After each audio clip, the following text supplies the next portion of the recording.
people have already listened to Stridic. I don't know if I've said it right.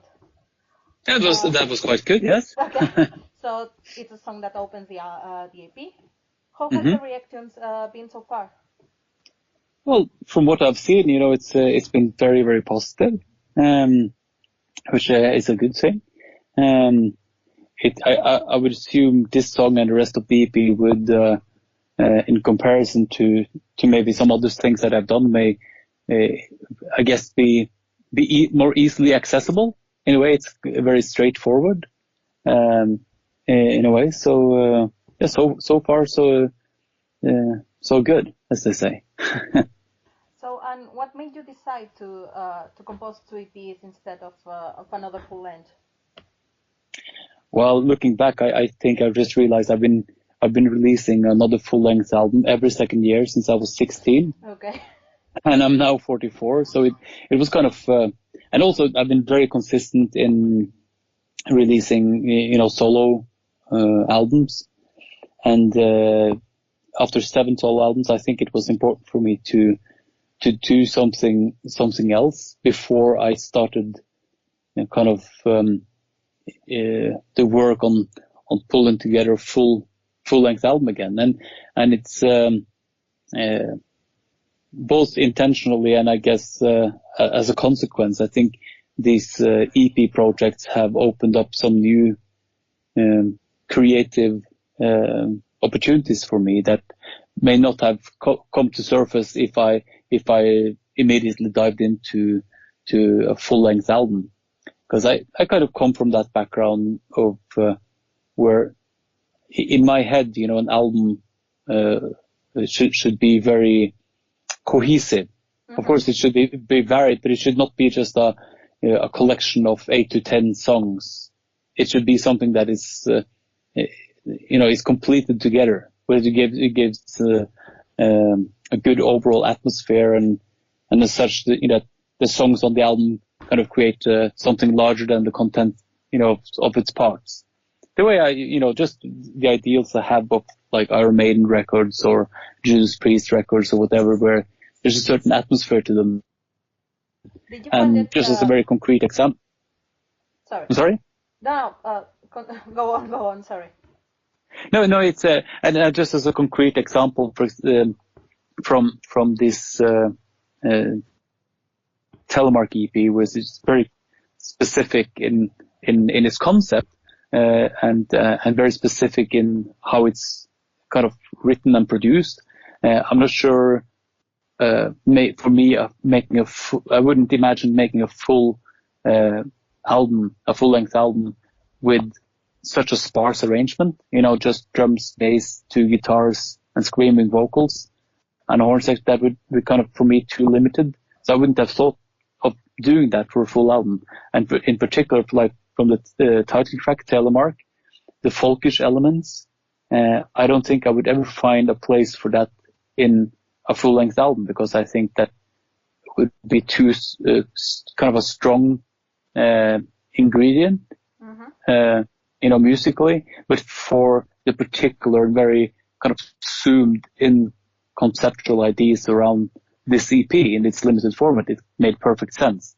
So there are kind of creative choices and opportunities that I've come across that probably would not appear if I was working towards a full-length album, even though I'm still working on recording 10 songs, altogether. But the mindset is different, and that has been very interesting. So, do you think that it's been easier for you to compose an EP for this particular theme?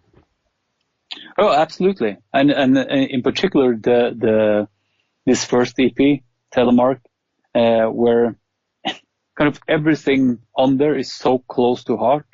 It's been a long while since I had an experience kind of building something that was so easy. This kind of typical screaming vocals and distorted guitar riffs is kind of the bare bones of what I've done for the last 30 years.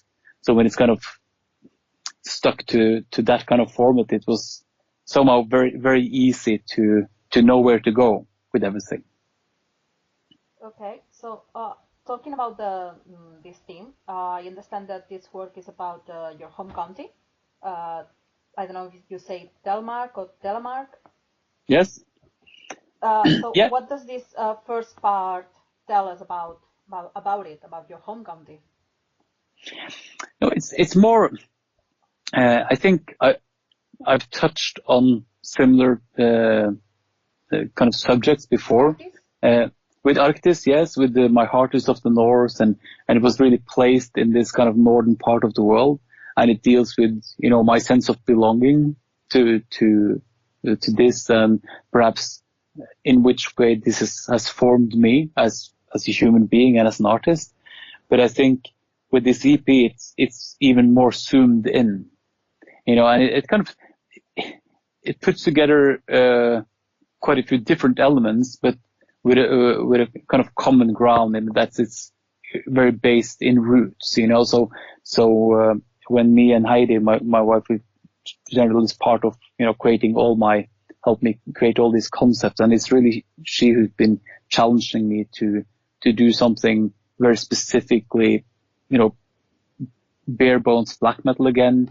She also challenged me to write Norwegian lyrics. She even suggested all the titles that I ended up writing for. And when it kind of started out as an idea to go back to my musical roots, if you will, and then it kind of made perfect sense when we decided on the Norwegian language to also connect this to my cultural roots and to my geographical roots. And as it happens, I mean, the Telemark thing has kind of been an identity for my music since the early days of of Emperor, you know, and to this day we still introduce the Emperor shows by, you know, our tour manager going on stage saying like from Telemark, Norway. So this is just a kind of romanticized conceptual idea that's been with me since the beginning, but you know, at this point in my life, I think I've grown even more solidly attached to it.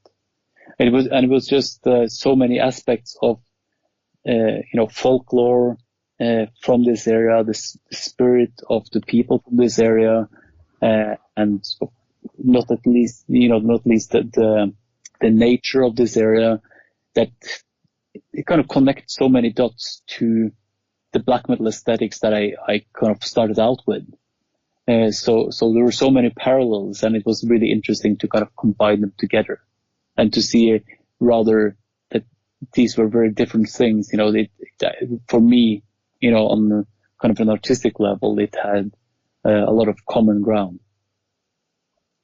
Talking about the you know, these folk elements that you're talking about, I think I found it most present in the title track. Mm-hmm. That I one really has that very recognizable folk element. Yeah, I think it's very catchy, I will say.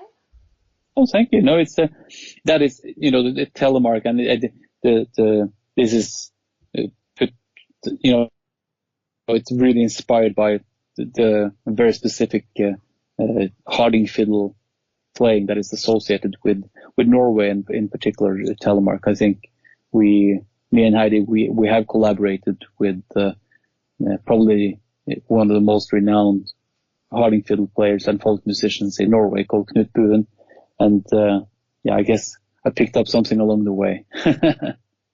I think I read that the song is about some historical metaphors.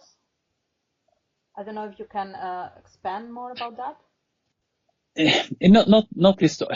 It's kind of inspired by the some kind of more loose folklorish tales, you know, and about the spirit of Telemark. I think when doing a bit of research for this project, I came across in particular this story about when the map makers from Holland came to Norway in the mid 1600s to draw out this beautiful map of Norway, with fjords and mountains and details.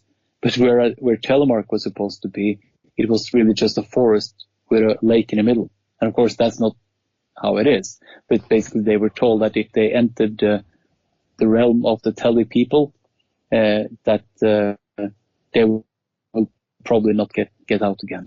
Okay. So there's kind of like a dark folklorish history to it, and I wouldn't say that Telemark people these days are any more hostile or more friendly than anywhere else. But it's really hard to pinpoint and then put into words. But that's why I kind of relate to that in the lyrics as well. That it's something that's kind of in your bones. That you know exactly what it is, but it's kind of hard to put into words about the kind of cultural, social heritage you have of how you relate to people around you, and I guess your image of yourself. And in general, I think Telemark people are very self-sufficient. Do it yourself. It's generations upon generations of people who lived, at least 2 kilometers to their closest neighbor. It's it's not it's a very farming, rural part of the world. So there are some idiosyncrasies and peculiarities about how can I say, the people spirit and this area in its own, and its stories and its folklore. More that than anything specifically historic, but that made a lot of sense to this. Yeah. Yeah, because the funny thing is that it's the first time I actually can understand what you're singing about, because it's also the first time that you are singing in Norwegian. Mm-hmm.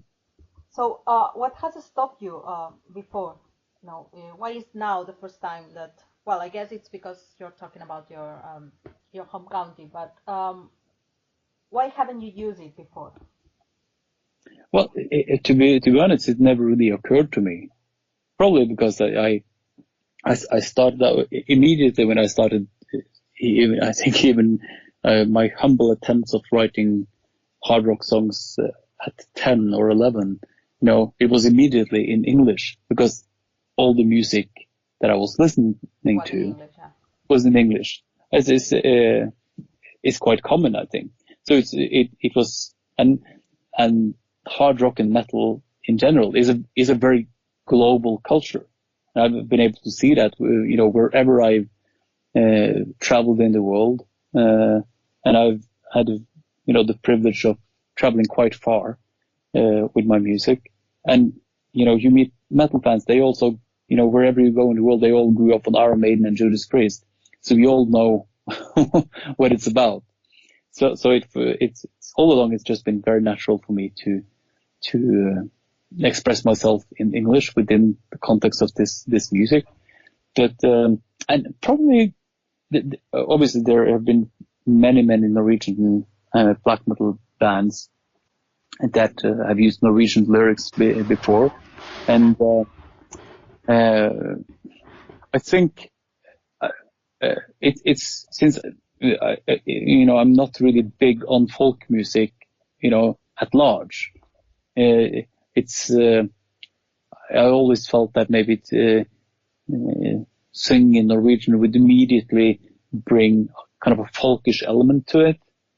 That was not necessarily the aesthetics I was going for. And also, since I write lyrics that are predominantly very metaphoric, so that I can, it's a lot of images in there, and even though I'm always very personal in my lyrics, it's written in such a way that it's not revealing, if you will. So I guess using a different language to my own language, creates that necessary artistic distance, in a general sense. But for this project in particular, it made total sense to use the Norwegian language.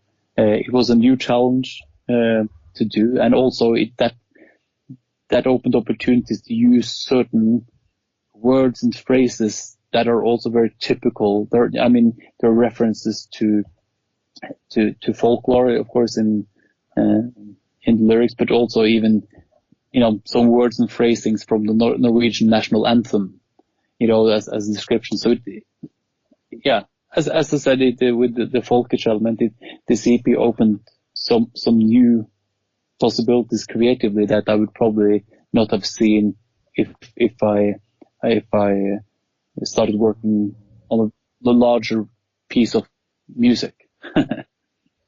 So did you do any research on folklore music about before composing this EP? No, not really. Not on the musical side, because that's I think especially for the title track, these not the finished riffs, but those kind of chord voicings and kind of riff phrasings. Mm-hmm. They've been with me for a while. So I kind of toyed around with them for a while, but as I said, I've never found a place in my music to use them before. So this was the perfect opportunity to just bring in that little element of it. Okay. Talking about the choices that you've made for the two covers. Mm-hmm. So both songs, Kravitz and Maiden, are pretty rock driven, and in my Absolutely. opinion, I think they kind of at least musically lack the aggression that you have been giving during the whole EP. So why did you decide to include this, and what made you choose two songs? So why did you first wanted to include covers on an EP? Because an EP is already a short thing. Yeah, of course. And in general, I've never really done a lot of cover songs. Yeah, that has been very rare.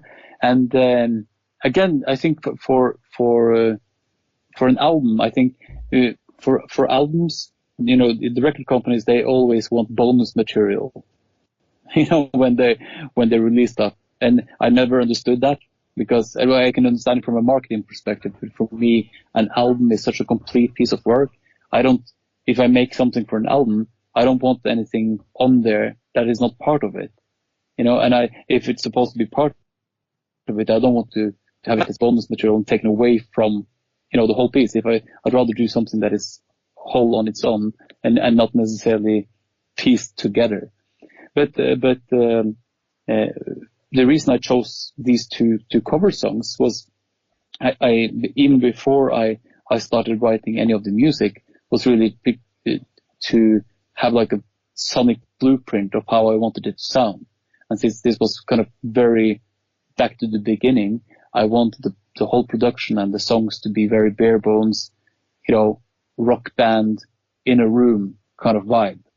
And most definitely both the Lenny Kravitz cover and or the Lenny Kravitz song and the Iron Maiden song are very much sounding like that. It has this very bare bones, loud Marshall type of sound to it. And beyond that,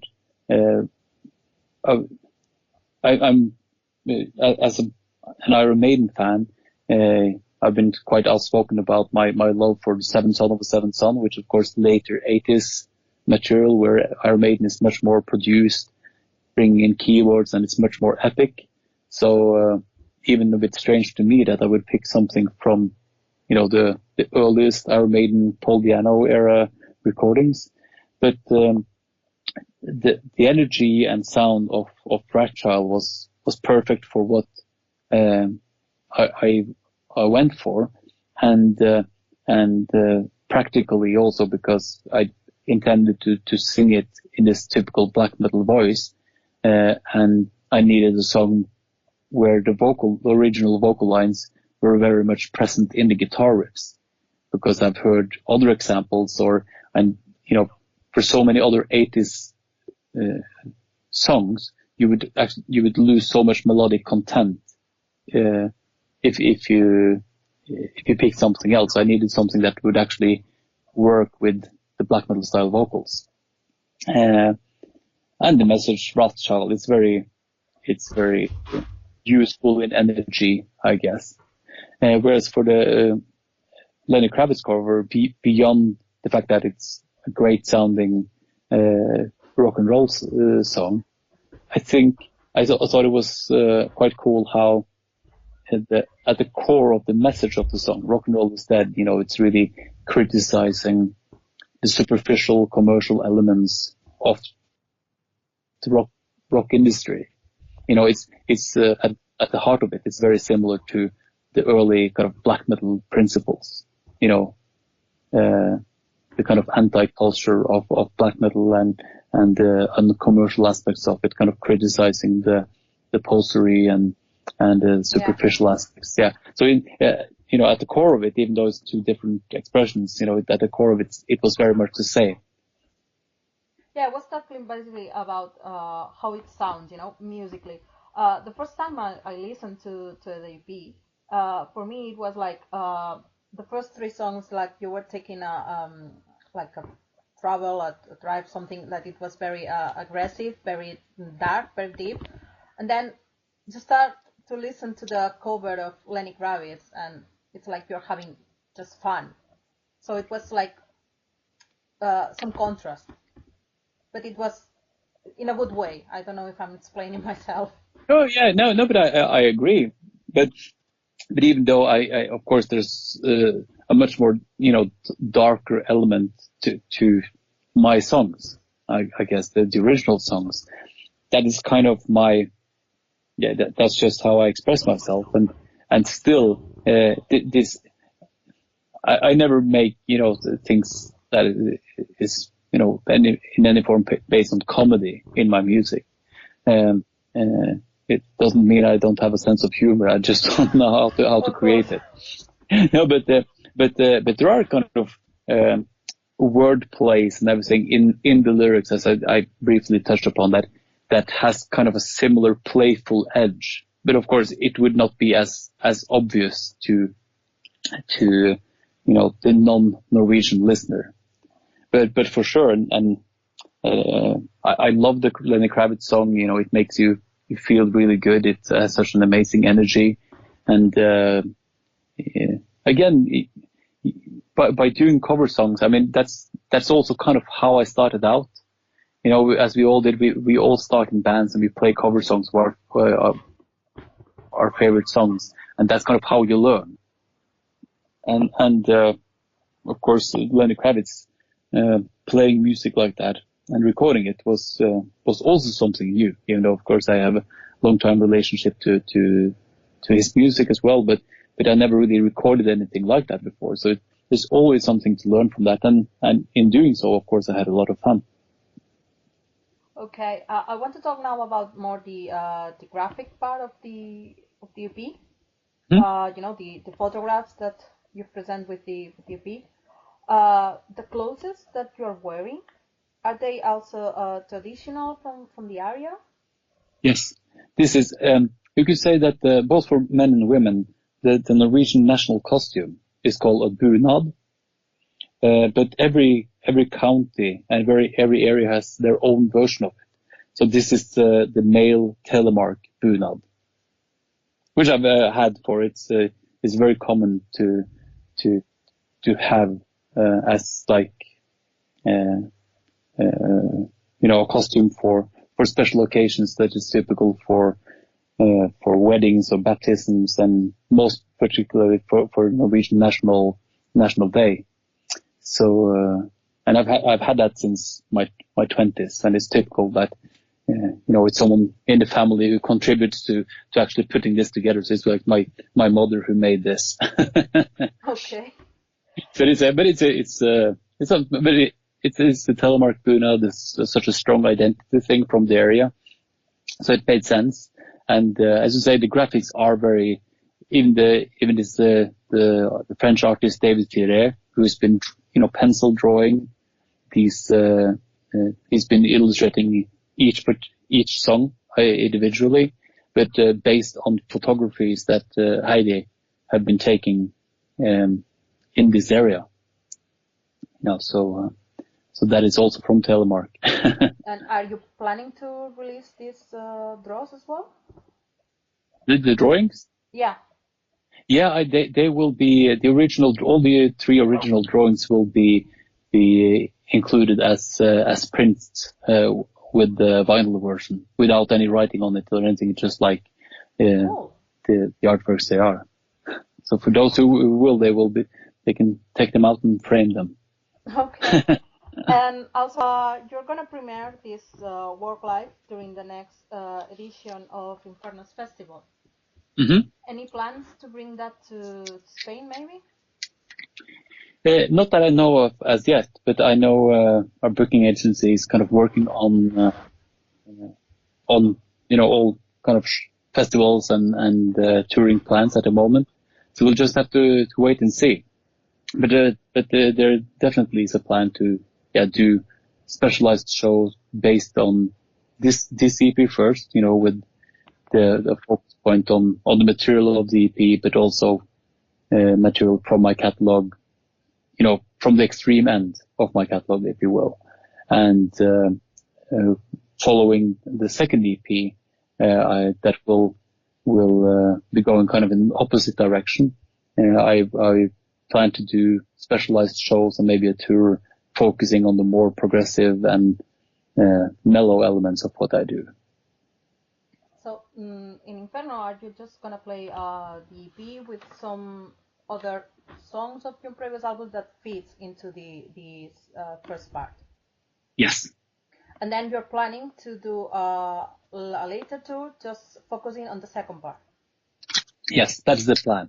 So let's see. Hopefully that goes. It was important for me to try and connect these directly to live shows as well, to make it, because unlike before where you have these kind of 2-year cycles of recording, releasing an album and touring, everything now happens at the same time. So I wanted to at least try to, now I'm doing live shows and recording and doing press, continually. So I wanted to find a way to combine different elements more strongly, so that they're not so disconnected. And it gave for a fun concept for me creatively, also to bring this live, hopefully also for my live musicians and potentially also for those who come to the show. Can I ask you how is the project with Matt Happy going? That is coming along nicely. Finally, it's taken some time, but yeah, we focused in quite a bit. So that is finally coming together. So do you think it will come out in this year? I'm not sure yet.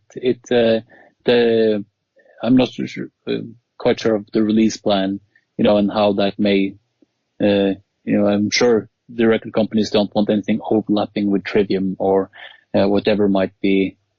So I'm focusing purely on the creative and practical part of it. Okay.